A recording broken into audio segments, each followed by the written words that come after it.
This is for anybody at Robert of Philadelphia, working at Robert of Philadelphia, at any level, at any stage of your career here. When you hear somebody complaining to you, when you hear a problem, and usually they're going to complain or say something about what didn't work or they didn't like, they're not going to take it to somebody who you would think would be able to do something about it. They might just complain about it at the shampoo bowl while you're shampooing them. Say, last time I was here, I didn't like my color. Or last time I had my hair cut, I didn't like it. Or I went to your village salon and I didn't like X, Y, Z, whatever. So that's a complaint.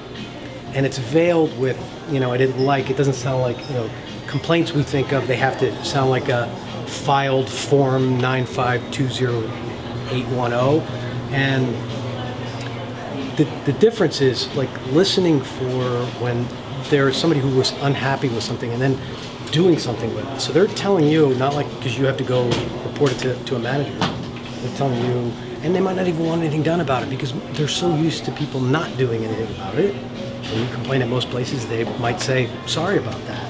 They just want to know that you're listening and that they're actually being heard, that they're not just speaking to a wall or a robot or a computer. Like you're speaking with another human being, and what we are about is just making sure that you're okay and you're happy and doing whatever we have to do to make sure that the guest is happy. And not only the guests, but our employees as well, our family members, friends, random people we meet.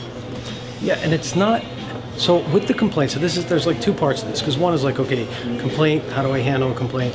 And the other part of it is like, you can use it as an opportunity to turn it into a huge event for somebody that like we care. So they might seem totally fine. Like they're totally okay with the fact that their last two appointments got messed up. They might just be saying, oh, by the way, my last two appointments got messed up and X, Y, Z, and they're back and they sound okay. So you could be like, well, they're still here, so I guess they're okay. They don't look mad, they sound okay. But how about like being the difference that is? And one of the things that you were pointing out was when somebody says something like that to you, taking it like a gift, like an opportunity, the gift that it is, because it is a gift. If they're letting us know that something's not working, they're giving us a gift. Why is it a gift? Because they're giving us a chance. They're saying, hey, you have something that's not working. Maybe you could fix it. Most places don't take it like that. They want to reduce the number of complaints or hide them under there. The fewer complaints we have, the better, because that means we're doing better. But the truth is, we want to give people an opportunity to say what they need at all times, like to be able to express themselves and say, hey, my last visit, my appointment got messed up. I look at it like they're not telling us how we failed, but they're telling us how we can make it perfect, how we can improve it. Yeah, and they know that. So if we're eager to hear those and we thank them when they say it, like the first thing when you get a gift is thank you. Mm-hmm. Like, thank you for letting us know. And, that being just the first step, like, wow, we appreciate that you give us a gift. But you can't just end it with thank you, because that would sound weird. But thank you, and the couple of steps that you and I were talking about, I'll let you say them, because we went with the thank you, then what? Well, we say thank you, and then I like to make sure that they're being heard, and I apologize, I'm so sorry, and I will make sure to take care of this for you, so next time you come in, it will not happen again. And sometimes I like to give them my personal cell phone number if they like to text better, or if they need to reach me, if they like to go directly to me, then that's a way that it makes them feel a little better. Like I'm personally taking care of them. I'm not just passing you on to somebody else. Like, oh, it's not my problem. I have 10 minutes to clock out, so I'm gonna tell her to do it. No, I'm gonna deal with it. Yeah, so perfect. So no, that's great. Because take ownership of it. Like I'm gonna take care of this. I will make sure. Now, if you're an associate, you've been here a week. You may not, you're obviously not going to take it to that level where you're going to give them your cell number, but if you're a desk coordinator and you've been around a while, like own it, like take care of it, fix the problem for them, follow it through, or talk to the right people so that it does get handled. You may not have the ability to see it all the way through, but you want to make sure it doesn't just go on a slip of paper and is filed with corporate. Or let me give you his email address. We used to have somebody who worked here who treated the position as not their job. Like everything was not their job, and it's like kind of everybody's responsibility. They would say, if somebody had an issue with something, they would say, well, you have to call corporate.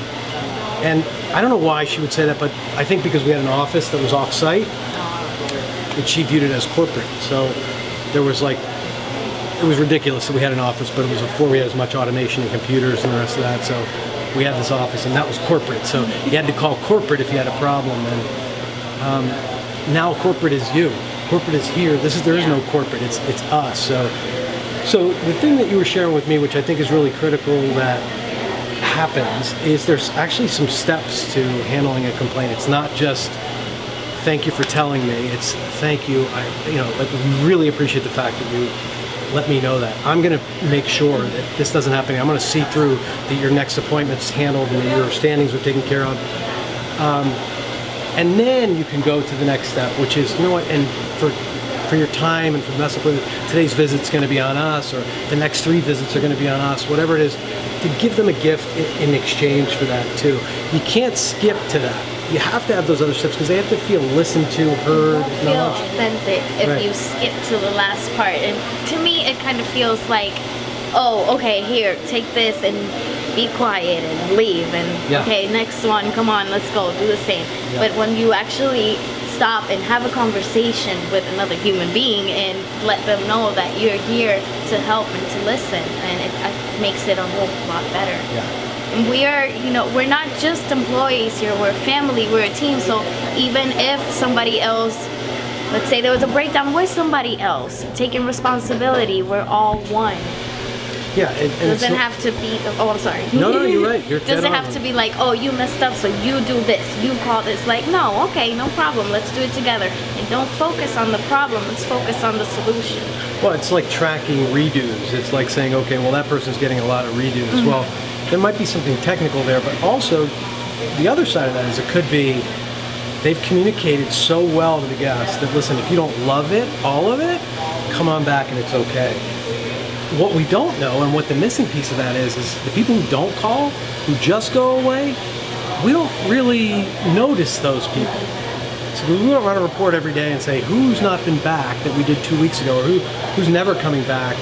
So the ones who do come back, or the redos that we have, that's a real gift. That's a blessing. It might not be something wrong. That might be something right. That, hey, they're coming to us, to our family. They know they're safe. They're giving us another chance when they don't have to.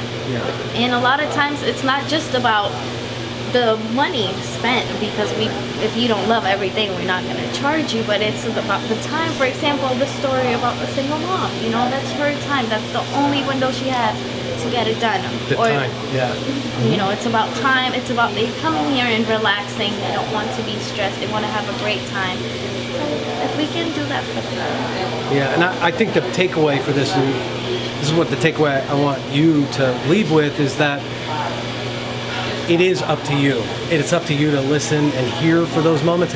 It doesn't have to be catastrophic. It can be something very simple from the sweetest, kindest person who has the most grace with us all the time. She allows us to make mistakes, and she's so great about it. Doesn't mean we can't do something for her and appreciate her and thank her and do something for her and make sure that whatever she's got an issue with, that maybe we work on that and we take care of it. So listening for those little things, because they'll complain to you, especially if you're newer and you're at the shampoo bowl and they don't even want to bring it to anybody else. They definitely don't want to tell their stylist, because if they upset their stylist, then maybe that could affect their style. So they're not going to say that. But the takeaway being that when those things happen, if you're not sure what to do, escalate it, move it over, move it around to somebody else. So key point was that.